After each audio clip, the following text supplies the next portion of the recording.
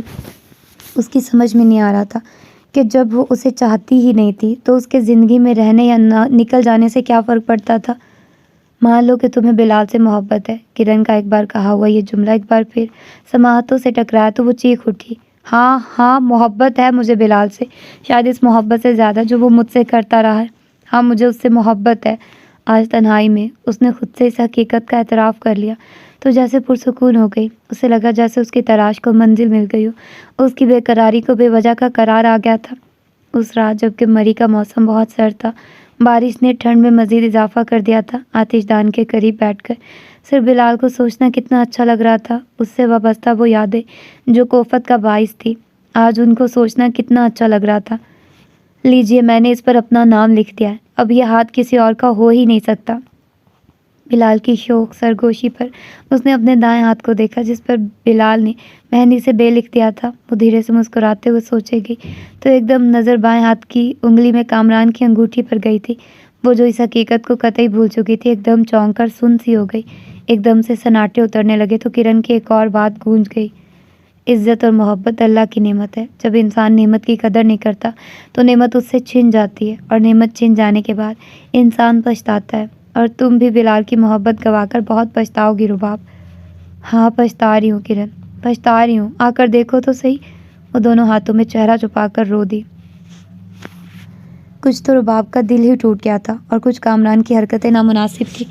آئے دن وہ رباب کے ہاسپٹل آ جاتا اور ساتھ گھومنے کا تقاضا کرتا۔ رباب کو یہ بات پسند ہی نہیں تھی کہ شادی سے قبل وہ منگیتر کے ساتھ گھومتی پھرے۔ یہ اس صورت میں بھی ہوتا اگر بلال سے بھی اس کی منگنی ہوتی، مگر اب تو سوال ہی پیدا نہیں ہوتا تھا۔ مگر پھر بھی گھر والوں کی وجہ سے وہ ایک دو بار چلی بھی گئی، مگر بالکل سمٹی سی رہتی۔ اس سے کامران چڑ جاتا۔ اس کی ڈیوٹی دوپہر کو ہوتی 2 سے رات 9 بجے تک، اور اسی دوران کامران کوئی نہ کوئی پروگرام بنا کر آ جاتا تو وہ بری طرح چڑ جاتی۔ اس کی آمد سب کچھ گڑبڑ کر دیتی، اس کے فرائض میں مخل ہوتا، مگر وہ لحاظ میں چپ رہتی۔ کبھی اس کا تقاضا ہوتا کہ وہ اس کے سامنے بیٹھی رہے اور وہ اسے دیکھتا رہے۔ کبھی فون کر دیتا کہ فلاں دوست کے ہاں دعوت ہے، تیار ہو کر آنا، میں ہاسپٹل پہنچ جاؤں گا۔ وہ غصے میں مٹھیاں بھینچ لیتی کیونکہ اسے ہر بار ہاسپٹل میں بہانے بنانے پڑتے۔ کولیگ ڈاکٹر سے درخواست کرنا پڑتی کہ وہ اس کی ڈیوٹی کر لے۔ وہ اسے سب بتاتی تو وہ کہکا لگا کر ہنس دیتا۔ کم آن یار، تمہیں ضرورت کیا اس جاب کی؟ کتنی تنخواہ ملتی ہے بتاؤ؟ میں تمہیں اس سے 3 گنا زیادہ دے دیا کروں گا۔ محض پیسے کی خاطر میری خوشی برباد نہ کیا کرو ڈیئر۔ وہ اس کے بالوں کو چھونے لگا تو وہ ایک دم پیچھے ہٹ گئی اور اسے دیکھنے لگی۔ کتنا اجنبی تھا وہ، اسے بالکل بھی نہیں جانتا تھا۔ وہ سمجھ رہا تھا کہ پیسے کی خاطر وہ جاب کرتی ہے۔ اسے زبردست تاؤ آ گیا۔ ٹھیک ہے، اگر آپ کا خیال ہے کہ میں پیسوں کے لیے جاب کر رہی ہوں تو آپ دے دیں گے، مگر میں جس سکون اور دلی اطمینان کے لیے زخموں پر مرہم رکھتی ہوں، کیا وہ سکون اور خوشی آپ دے سکتے ہیں مجھے؟ وہ جذباتی ہو گئی تو اس کی بات سمجھنے کی بجائے وہ ہنسنے لگا۔ وہی جذباتی مکالمے۔ اچھا چلو چھوڑو یہ بات کی باتیں، چلو آج ڈنر باہر کرتے۔ میں نے انکل کو فون کر کے کہہ دیا کہ آپ جا سکتے ہیں، میں آپ کے ساتھ کہیں نہیں جاؤں گی۔ اس نے شدید غصے سے اس کا ہاتھ جھٹکا اور باہر نکل گئی، جبکہ وہ غصے میں پاؤں پٹکتا ہوا گاڑی کی طرف بڑھا، اور اس طرح بات بے بات دونوں کو جھگڑے بڑھتے چلے گئے۔ ان دونوں کے ساتھ ساتھ بڑوں کو بھی اندازہ ہو گیا کہ دونوں کے مزاج بہت مختلف ہے، اس لیے رباب کے کامران کے ساتھ شادی سے انکار پر کسی نے کچھ نہیں کہا، بلکہ اس کا مناسب فیصلہ سمجھ کر قبول کر لیا۔ یوں رباب اس قید سے بھی آزاد ہو گئی تو ایک عجیب سا سکون اس کے اندر تک اتر گیا۔ اس نے جو کامران کی وجہ سے بلال کی سوچوں پر پہرے بٹھائے تھے اب ان میں کھوئی رہتی۔ وہ تو جیسے کھو سا گیا تھا۔ وہ اکثر وہ پھول جن کو اس نے سنبھال کر رکھا ہوا تھا نکال کر دیکھتی رہتی اور یادوں کے سلسلے پھیلتے ہی چلے جاتے۔ ڈاکٹر رباب، بات یہ ہے کہ میں بہت ضروری کام سے جا رہا ہوں، تو آپ کو میری غیر حاضری میں ہاسپٹل دیکھنا ہے، اور اہم بات جس کے لیے میں نے آپ کو بلایا وہ یہ کہ آج ایک صاحب آئیں گے، ان کا نام مصطفیٰ ہے۔ وہ بہت اچھے انسان ہیں، وہ ہمارے ساتھ مل کر مستحق لوگوں کے لیے کام کرنا چاہتے ہیں۔ وہ کافی عرصے سے ہمیں فنڈز دے رہے ہیں۔ رات ان کے گھر پر میری ملاقات ہوئی تھی، ابھی ان کو آنا ہے، مگر مجھے بہت ضروری کام سے جانا پڑ رہا ہے، تو آپ ان کو اٹینڈ کر لیجیے گا۔ ڈاکٹر ہارون نے اسے ساری تفصیلات دی تو وہ ان سے انکار بھی نہ کر سکی، حالانکہ آج نہ جانے کیوں اس کا دل بہت بوجھل اور اداس سا تھا اور وہ گھر جانا چاہ رہی تھی۔ اوکے سر، میں دیکھ لوں گی، آپ فکر نہ کریں۔ ڈاکٹر ہارون چلے گئے تو وہ اپنی کرسی پر آنکھیں موند کر بیٹھ گئی اور آنے والے کا انتظار کرنے لگی۔ جانے کتنی ساعتیں دبے پاؤں گزر گئی تھی، اسے پتہ بھی نہیں چلا۔ کھلے دروازے پر آنے والے نے انگلی سے ہلکے سے دستک دی تو چونکی۔ میں اندر آ سکتا ہوں ڈاکٹر صاحبہ؟ وہ ایک دم کھڑی ہو گئی اور بے یقینی سے سامنے کھڑے بلال کو دیکھنے لگی۔ چند سال پہلے کا شوخ خلنڈرا نوجوان بہت سنجیدہ پروقار روپ میں اس کے سامنے کھڑا اسے دیکھ رہا تھا۔ آپ وہ اپنی حیرت اور خوشی پر قابو نہ پا سکی۔ جی، اب فضول نہیں بلکہ کارآمد ہو گیا ہوں۔ ویسے حیرت ہے، آپ نے مجھے پہچان کیسے لیا؟ اس کے لہجے میں ہلکا سے شکوہ تھا۔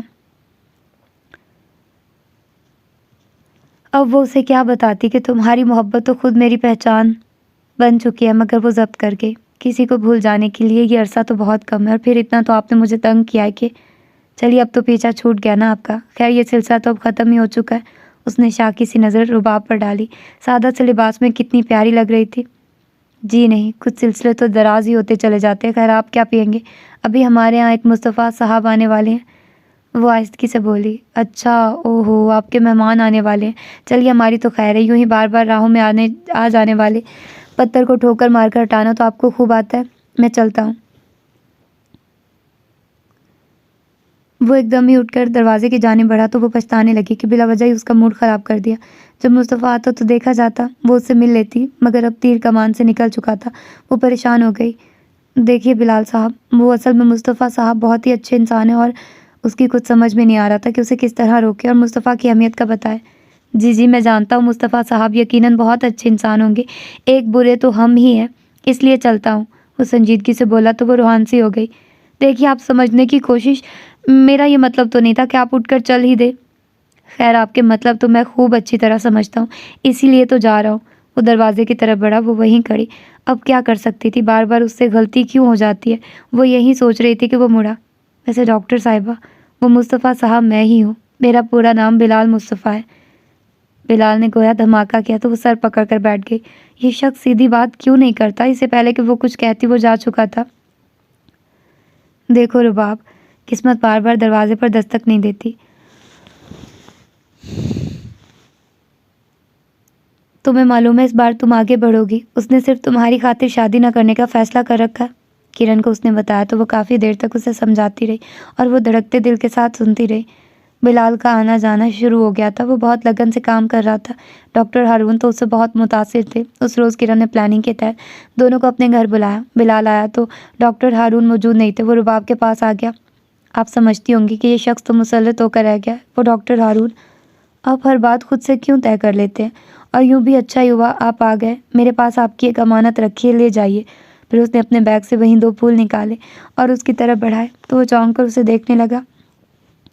رباب نے بہت سوچا تھا کہ وہ کس طرح سے بات کرے یا معذرت کرے. اس وقت اپنی ہتھیلی پر 2 پھول رکھ کے کھڑی تھی اور بلال کا دل چاہا کہ ابھی اسے دل میں چھپا لے, مگر جتنا وہ تڑپا تھا اس کی ذرا سی سزا تو اسے ملنی چاہیے تھی.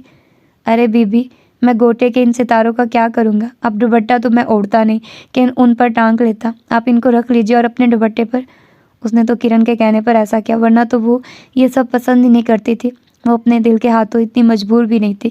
خود آگے بڑھتی. وہ تو ایک طرح سے ازالہ کر رہی تھی اپنی غلطی کا, مگر بلال کی بات پر وہ سن ہو کر رہ گئے. چہرہ تپ کر سرخ ہو گیا, آنکھوں میں سیلاب آ گیا. اس نے غصے میں 2 پھول بلال کے منہ پر مارے اور باہر جانے کے لیے آگے بڑھی, مگر بلال نے اسی وقت اس کی کلائی تھام لی. یہی میں چاہتا تھا. میں نے تمہارے جس انداز سے, جس وقار سے محبت کی ہے, میں نہیں چاہتا تھا کہ تم اس سے نیچے آؤ. قسم سے بہت چاہے تمہیں, مگر یہ نہیں چاہا کہ تم اپنے خوبصورت انداز بدلو. محترمہ, شاید یہ بات آپ کے لیے خوشی کا باعث ہو کہ کرن اور تنویر نے مجھ سے رابطہ رکھا اور مجھے ہر بات کا علم ہے. وہ اور بھی بہت کچھ کہہ رہا تھا اور اسے غصہ آ رہا تھا. جھوٹ بولتی ہے کرن. اس نے ہاتھ چھڑانا چاہا مگر اس کی گرفت مضبوط تھی. کتنا اچھا اور خوبصورت جھوٹ ہے کہ نثار ہونے کو دل چاہتا ہے. دیکھا آپ نے جذبے شادی کو, دعاؤں میں شدت ہو تو اللہ تعالیٰ ستارے ضرور ملا دیتا ہے. بلال نے ستارے اس کے ہاتھ پر دوبارہ رکھے اور جیب سے انگوٹھی نکال کر اسے پہنا دی تو وہ اسے دیکھنے لگی. محترمہ, دونوں طرف کی مشترکہ اجازت کے بعد یہ قدم اٹھا رہا ہوں اور آپ کی رضامندی کی اب ہمیں ضرورت نہیں, کیونکہ یہ تو ہمیں معلوم ہو گیا کہ محترمہ ہم پر مرتی ہیں. ارے آپ کا ڈھیروں لڑکیاں مرتی ہیں. وہ اپنے پرانے رنگ میں لوٹ آیا. زیادہ اترائیے مت. اس کے چہرے پر کئی رنگ بکھر گئے. چلیے نہیں اتراتے. سہاگ کی مہندی میں تو وقت لگے گا, پہلے تو عید کی مہندی لگائیے. کہا تھا نا, اب یہ ہاتھ کسی اور کا ہو ہی نہیں سکتا. عید مبارک. بلال نے پھر مہندی سے اس کے ہاتھ پر اپنا نام لکھ دیا تو حیا کے سارے رنگ اس کے چہرے پر پھیل گئے. تو یہ تھا آج کا ناول. ہوپفلی کہ آپ لوگوں کو پسند آیا ہوگا. اچھا تھا, خوبصورت تھا. ہوپفلی کہ آپ لوگوں کو بھی اچھا لگا ہوگا. تو پھر ملتے ہیں کسی اور اچھے سے ناول کے ساتھ. اپنا ڈھیر سارا خیال رکھیے گا. اللہ حافظ.